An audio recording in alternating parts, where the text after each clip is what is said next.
Le président américain Donald Trump a débuté sa réaction jeudi après un tragique accident aérien à l'aéroport de Washington, D.C., où une collision en plein vol a fait 67 victimes. Un avion de la compagnie American Airlines, en approche pour atterrir à l'aéroport Reagan-Washington National, a percuté un hélicoptère de l'armée américaine lors d'un vol d'entraînement, tard dans la nuit de mercredi. Trump a commencé par exprimer ses condoléances. « Je demande un moment de silence pour les victimes et leurs familles, s'il vous plaît. » Puis, il a ajouté, « En tant que nation, nous pleurons chaque âme précieuse qui nous a été enlevée si soudainement. » Cependant, après ses premières paroles empreintes de solennité, il a rapidement orienté son discours vers la recherche de responsables. Il a indiqué, « Nous ne savons pas ce qui a causé cet accident, mais nous avons des opinions et des idées très fortes à ce sujet. Et je pense que nous allons probablement les exprimer maintenant. » Trump a alors suggéré, sans fournir de preuves, que les efforts de diversité dans le recrutement fédéral étaient en partie responsables de l'incident. Il a cité un document datant de plus d'une décennie de la Federal Aviation Administration, FAA, qui stipule que certains handicaps mentaux et physiques ne disqualifient pas nécessairement une personne pour travailler dans le contrôle aérien.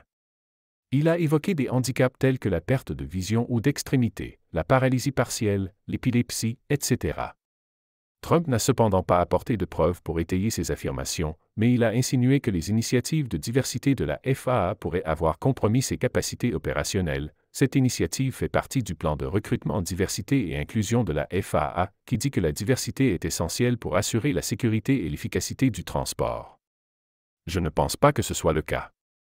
Un journaliste lui a demandé s'il insinuait que la diversité dans le recrutement était responsable de l'accident, et Trump a répondu que cela aurait pu être le cas. Cette déclaration a provoqué une vive réaction de Pete Buttigieg, secrétaire au transport sous l'administration Biden, qui a qualifié les propos de Trump de « méprisables ». Il a ajouté sur les réseaux sociaux, « Alors que les familles sont en deuil, Trump devrait diriger, pas mentir ». De plus, Trump n'a toujours pas désigné de candidat permanent à la tête de la FAA, après la démission de l'administrateur précédent à son arrivée au pouvoir, suite à une pression exercée par le conseiller proche de Trump, Elon Musk.